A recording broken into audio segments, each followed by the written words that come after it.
चलिए हम आपको लिए चल रहे हैं अयोध्या, जहां पर मुख्यमंत्री योगी आदित्यनाथ एक संबोधन कर रहे हैं समारोह में। प्राण प्रतिष्ठा का कार्यक्रम श्री राम जन्मभूमि में संपन्न हुआ है। इसके लिए मैं अयोध्या वासियों को, प्रदेशवासियों को और देश और दुनिया के सभी सनातन धर्मावलंबियों को हृदय से बधाई देता हूं, अपनी शुभकामनाएं देता हूं। बहनों और भाइयों, आज जो कोई भी अयोध्या आता है अभिभूत होकर के जाता है। अभिभूत होकर के इसलिए भी जाता है, राम जन्मभूमि में रामलला फिर से विराजमान हो गए।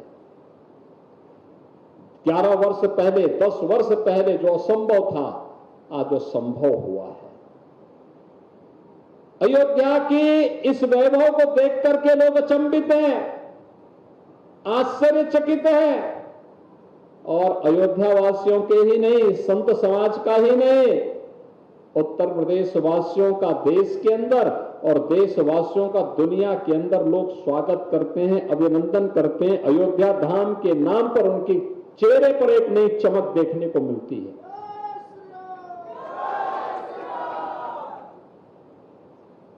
हमारे रामलला तो भव्य मंदिर में आ गए। उत्तर प्रदेश भी अब नए भारत का नया उत्तर प्रदेश बन रहा है, विकास के नित नए प्रतिमान स्थापित कर रहा है। आधुनिक इंफ्रास्ट्रक्चर के लिए, अपराध और अपराधियों के प्रति जीरो टॉलरेंस के लिए, दंगा मुक्त और अपराध मुक्त प्रदेश के लिए,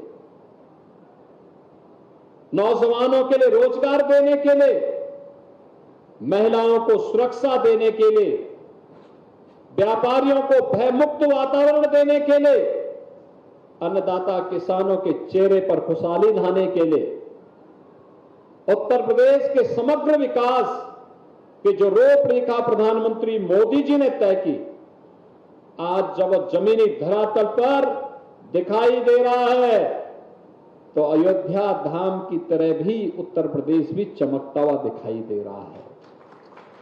याद करिए, आज से 8 वर्ष पहले दुनिया के अंदर कहीं जाते थे, देश के अंदर कहीं जाते थे, उत्तर प्रदेश के नाम पर लोग नाक भौं सिकोड़ते थे। और आज आप कहीं जाते हैं, उत्तर प्रदेश का नाम का सुनते ही लोग आपके साथ बड़े प्रसन्नता के साथ मिलने पर गौरव की अनुभूति करते हैं। ये होता है परिवर्तन।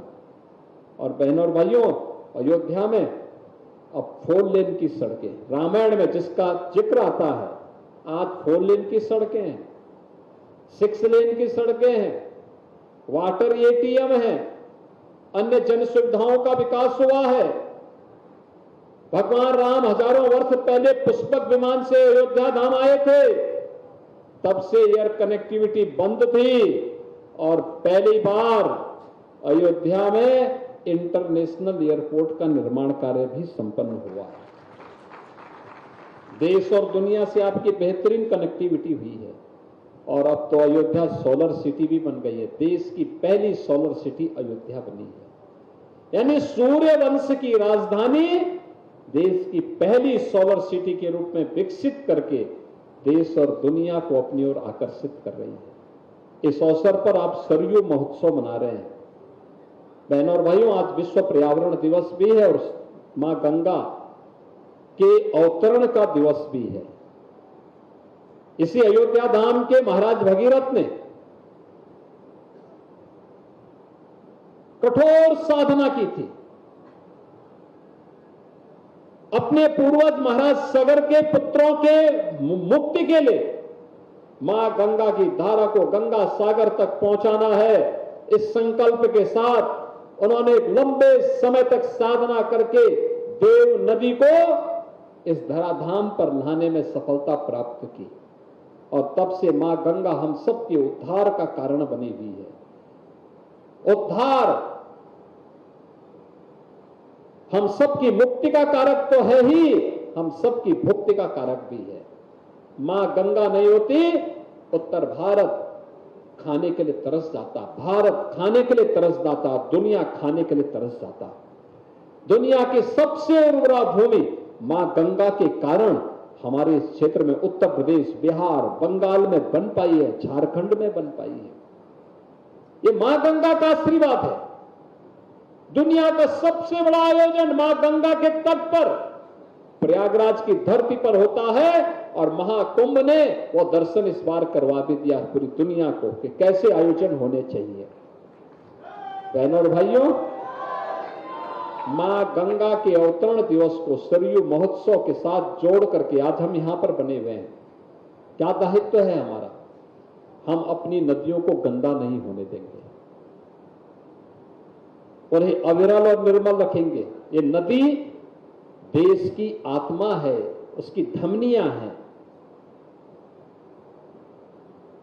ये रहेंगी तो धरती माता रहेगी, धरती माता रहेगी तो पर्यावरण रहेगा, पर्यावरण रहेगा, जीव सृष्टि रहेगी, जंतु सृष्टि रहेगी, और जीव और जंतु की सृष्टि रहेगी तो आपदा फिर आपका बाल बांका नहीं कर पाएगी, बाल बांका नहीं कर पाएगी। आज उसी को बनाए रखने के लिए सब कार्यक्रम। एक पेड़ मां के नाम प्रधानमंत्री मोदी जी के इस आह्वान की शुरुआत मैंने इसी मां सरयू के तट पर अभी कुछ देर पहले किया है। मुझे वहां पे वन विभाग ने पीपल, पाकड़, नीम, इन सभी को लगाने के साथ ही 9 ग्रहों की वाटिका को बनाने का भी एक अवसर वहां पे दिया। हम सबका दायित्व भी है, हम भी आज से प्रारंभ करें। 15 अगस्त तक एक पेड़ मां के नाम जरूर लगाएं। एक पेड़ मां के नाम लगा करके उसको जीवित रखना है, मां की स्मृतियों के साथ, मां के संबोधन के साथ उस पेड़ को बनाए रखना है और पर्यावरण को बचाने में अपना योगदान देना है। आज इस कार्यक्रम का भी शुभारंभ हुआ। मां सरयू तो भगवान राम की अत्यंत पावन नदियों में एक थी, अत्यंत प्यारी थी भगवान राम को मां सरयू।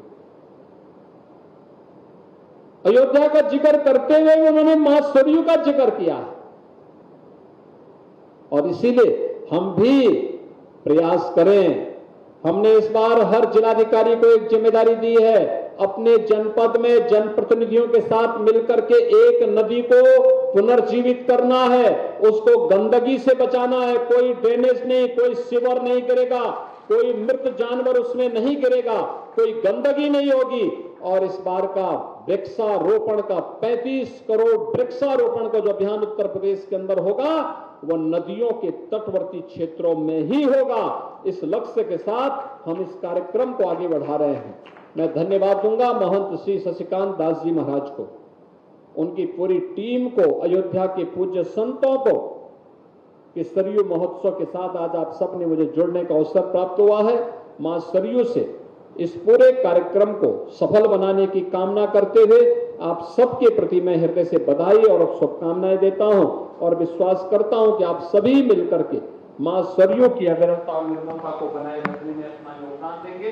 आप सभी के प्रति मेरी मंगल शुभकामनाएं हैं। धन्यवाद।